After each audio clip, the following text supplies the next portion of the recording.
Good morning, everyone. Welcome to our Monday morning meditation. So good to be here with you as always.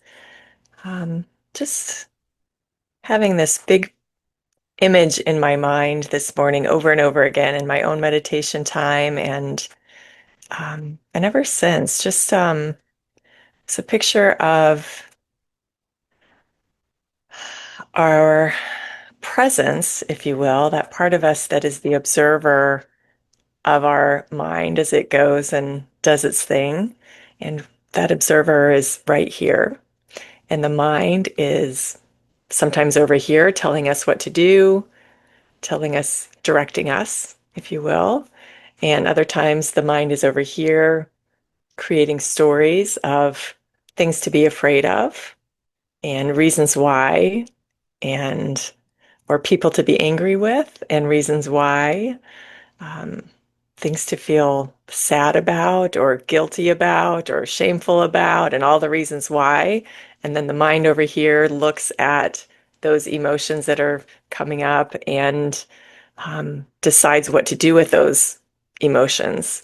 Like, oh yeah, this is something to be afraid of. We need to put money in our mattress, or you know, other things. And sometimes that mind takes those emotions and does very good things with them. Well, I need to be frugal, watch my money. Or, gosh, that person is not a safe person. I do need to stay away from them. Or I do need to do my forgiveness work or whatever. And so sometimes that mind is very good about what it's doing with that, with the emotions that are coming up. And other times it isn't. And what we're doing in our meditation time is reinforcing that observer self in us that watches this game.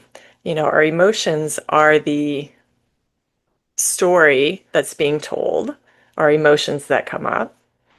And the mind is the director of what we're going to be doing with those stories. And as we can observe that interaction, that dynamic going back and forth, we can be right here in this present moment. It isn't easy. It takes lots and lots of practice, but we can keep bringing ourselves back to that present moment over and over again and not have to be involved in the stories that it's telling. We still do what is ours to do. We still are responsible for our everyday lives. We still are aware of what's going on in our lives, in the world, but we're not acting from what our emotions are doing with those situations. We are present with that clarity of that observer self within us so that we can, using a quote from my mentor's book, we can choose wisely or think clearly, choose wisely. I don't know, something like that. No, I thought it was a direct quote when it was coming out of my mouth, but now I don't remember exactly how it goes. But when we are in that observer self, it allows us to see more clearly, think more clearly, and choose wisely what our next step is.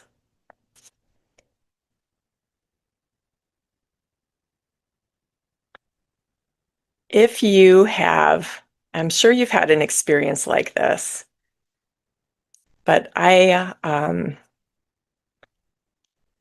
had a friend I was staying with, and she was cooking something in the oven, some kind of chicken dish, and she had to take out the middle rack in order to cook this um, chicken dish back when I ate chicken. And she she had forgotten to take it out before she heated the oven. So she heated the oven, she took out this hot oven rack and put it on this rug on the floor because that was really the only space in her kitchen to do that, and proceeded to go on with her cooking. I was in the other room. All of a sudden, I hear her scream like crazy. And I'm like, she just cut off her finger or something while she was chopping vegetables. I don't know what was going on. So I run in there And I was asking what was wrong, and she wasn't answering. She was just shrieking.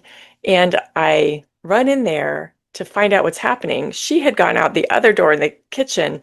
I run in and I proceed to step on the wire rack, which I found out later she had stepped on, and that's why she was shrieking. So now both of us have stepped on this hot rack on the kitchen floor, and we're both crying out in pain in the hallway, holding our feet, watching them blister up pretty rapidly. And we went into the emergency room because I had called my nurse sister, and that's what she said to do because it sounded pretty serious. So we went into the emergency room, and one by one, we went into the doctor. And by the time the doctor, my friend went first, and by the time that I went into the doctor, he just kind of looked at me like, what's going on that you both did the same thing? And so I explained to him that I heard her cry and I just wanted to go help. And so I ran in there and then I didn't know what was happening. So I did the same thing. And he said, in war, they teach soldiers not to do that, to watch and wait before rescuing for this very reason, because you don't know what you're going into. And so instead of reacting to the fear and the shrieks, you wait and listen and then respond once you know what the situation is. Otherwise, the whole um, team of soldiers, I don't know what they're called, are going to go in and have the same dire experience of the person they're trying to rescue. So they have to wait, even if that person is hurt, they have to wait, step back, assess the situation, and then be able to go in and think clearly and act wisely. So, anyway, that's my fun little story about going after a friend who's was in pain, and then I reacted from my fear about what was happening and my wanting to help, but I was helping from a place of mm, ignorance, fear, and unknowing rather than being able to wait until she calmed down enough to tell me what happened and then I could help her better.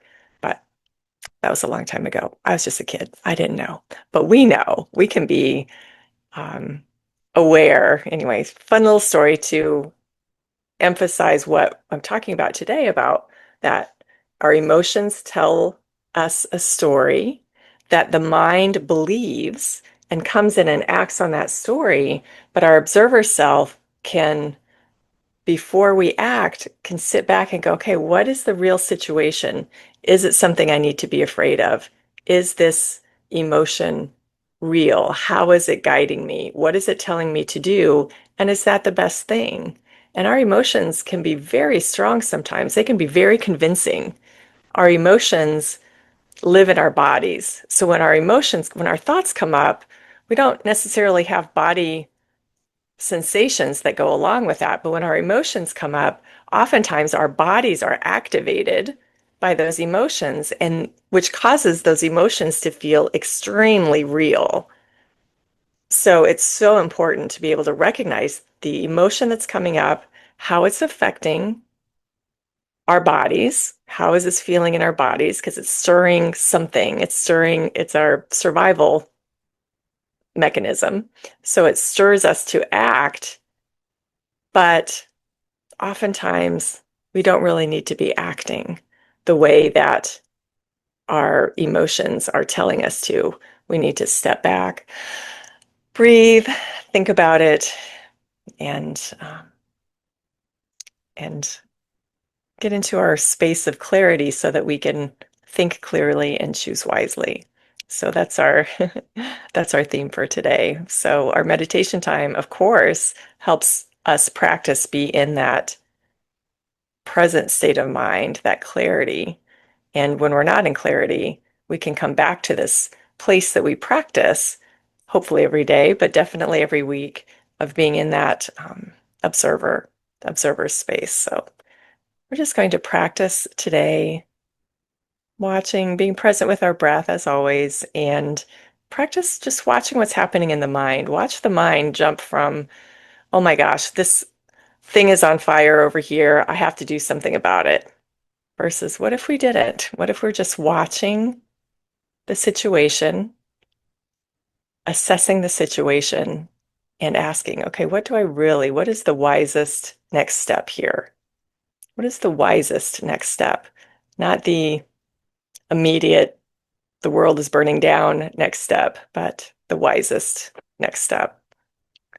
So, if you're not already comfortable in your chairs, I invite you to do so. Just relax, just wiggle your body into your space so that you can just let go of all thoughts of what's going on in the body. If you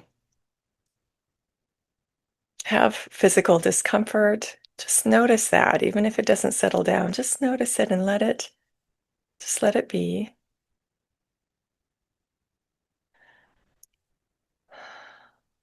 When we take a couple of deep breaths,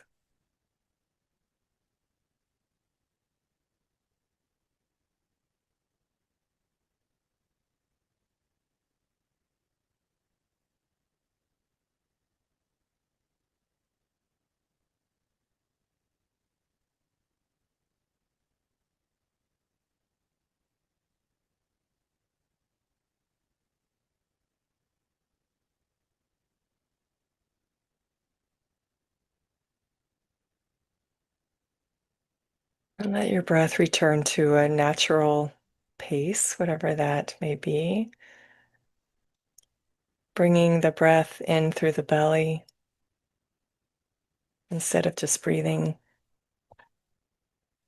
from the lungs, from the chest.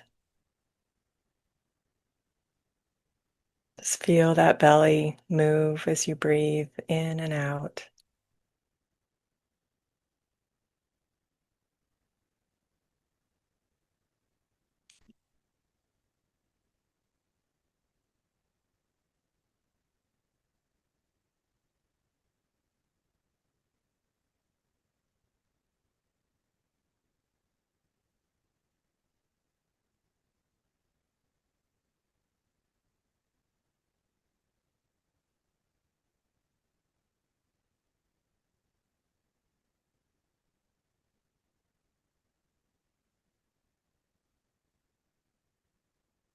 And if you feel particularly activated today with thoughts, emotions, body sensations, I invite you just to notice that and just do a little bit of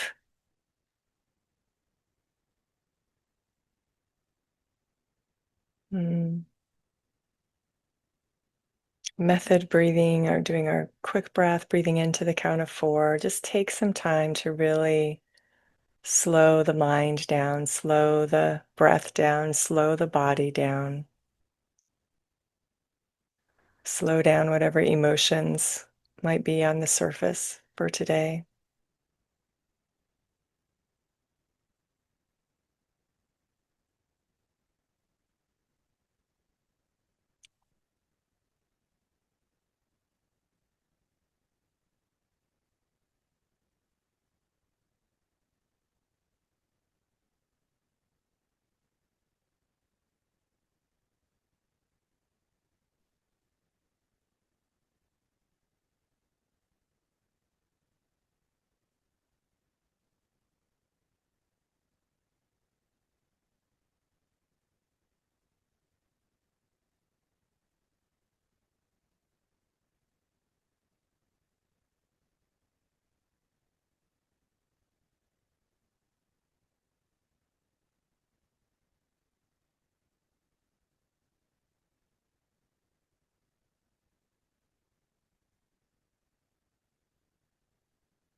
And really let your attention be on that breath.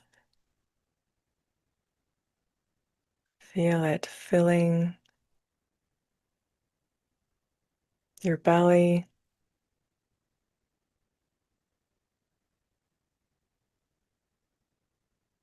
and releasing.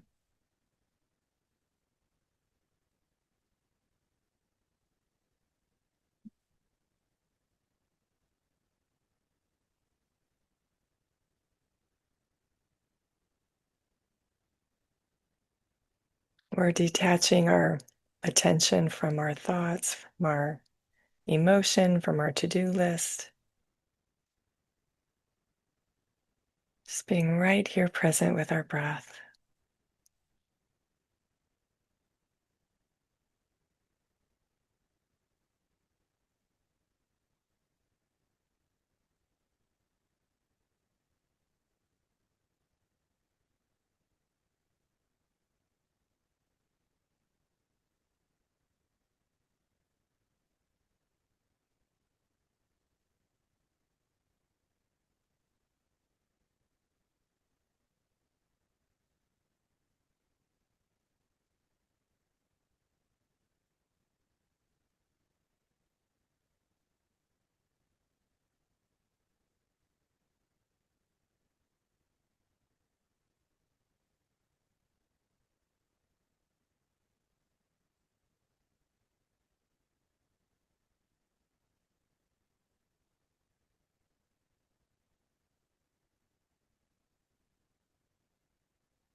And when thoughts arise, just notice. You can notice that they're there. You can notice the content.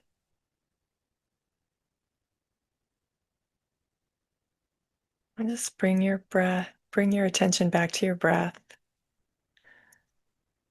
Sometimes when I'm doing that, I can picture my hands holding on to the thoughts or the emotions that are coming up. And I visualize my hands just gently releasing their grip and coming back to my heart. Perhaps this is a visualization that works for you, perhaps not, but just, create your own, whatever that feels like to you, your own image of bringing your attention, your focus from what's happening in the mind to your breath.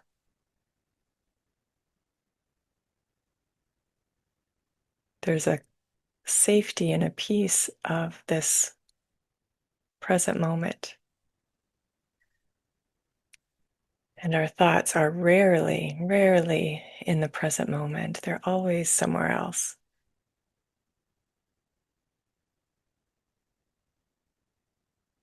Our breath is in this present moment.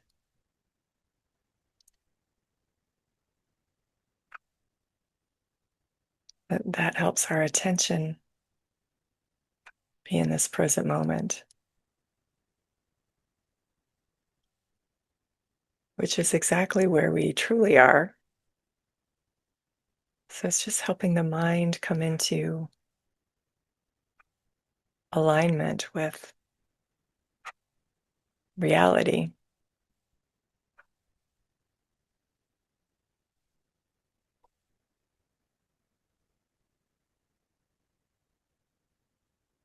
If we focus on that for a moment, this present moment reality, we are sitting here together, each in our own home.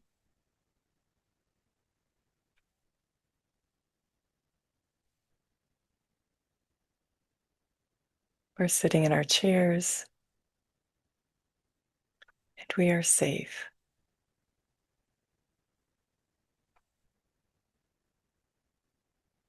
We are safe.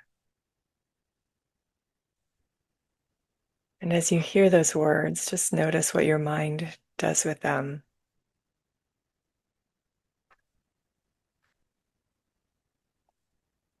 We are safe no matter what's going on in the world. We are safe no matter what's going on in our country, right here, right now, in this very present moment. We are safe no matter what's going on in our families.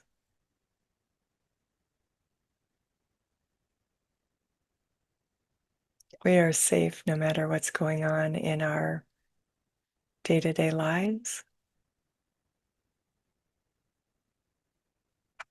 In this very present moment, right here, right now.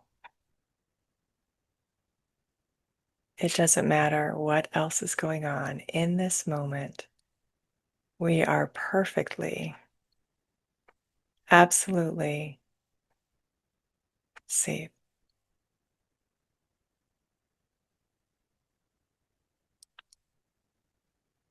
And you might notice your mind wanting to argue with that, coming up with all the reasons why things aren't safe. And it doesn't mean that things aren't going on in our world, in our country, in our families, in our day-to-day lives.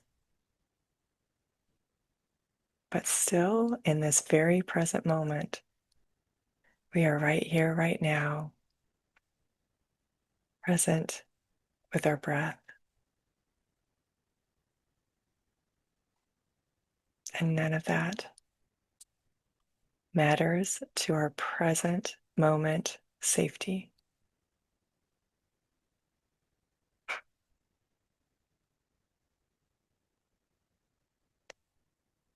Other situations that our minds want to think about may pull us out of our peace of mind, but they cannot pull us out of our safety right here, right now.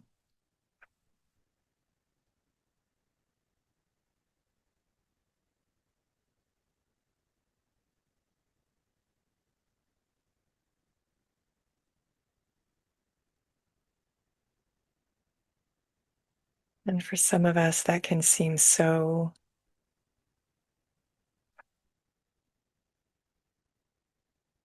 counter usual,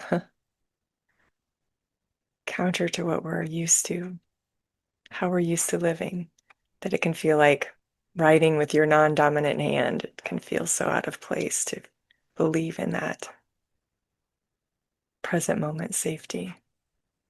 Just notice how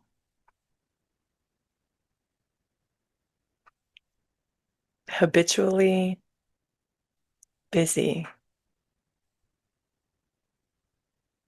being somewhere else the mind can be.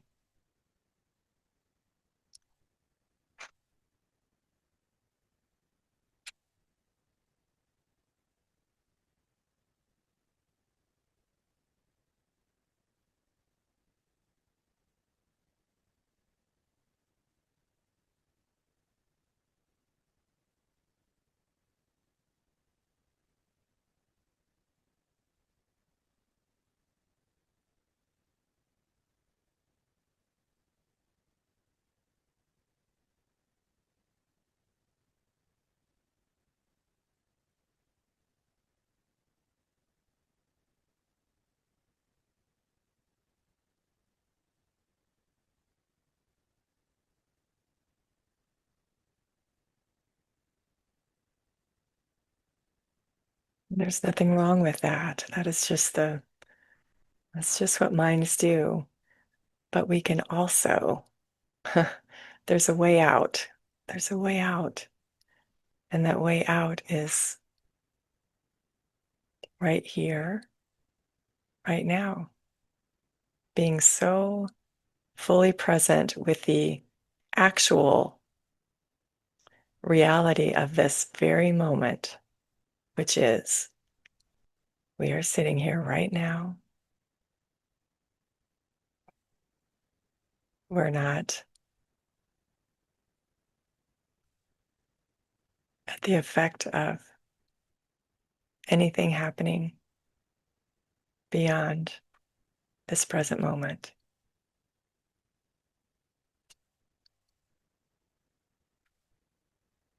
and our to-do list and our worries and our frets will be there when we're done if we want to pick them up.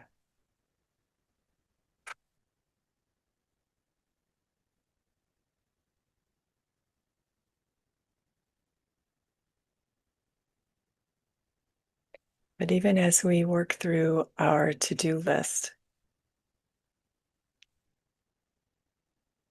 we can practice recognizing every single moment that we are safe.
If you have time to continue sitting in this present moment, each present moment,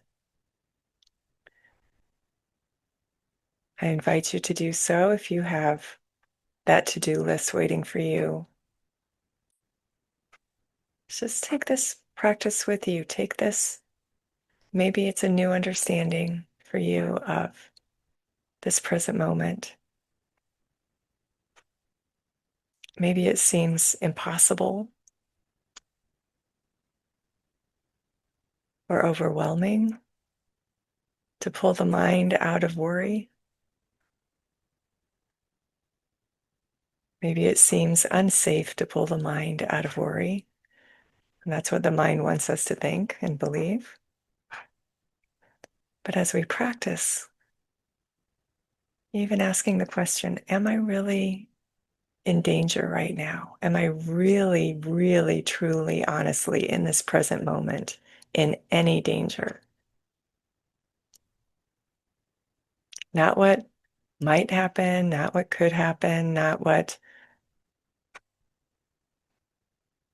the mind is telling us is certainly going to happen, whatever those stories are. Ask, is this really, really, really true right now?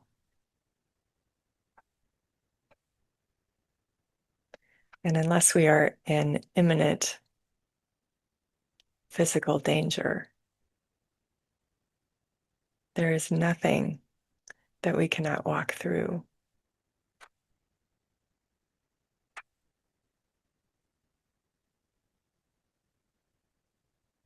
And our job is to retrain our attention to be focused on the truth of that safety rather than the fears of the mind.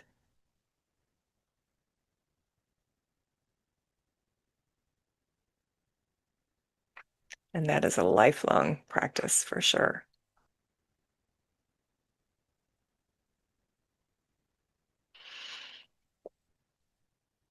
No easy task. But if you do need to go about your day, I invite you to take a deep breath or two and feel your feet on the floor and bring this awareness of this present moment with you.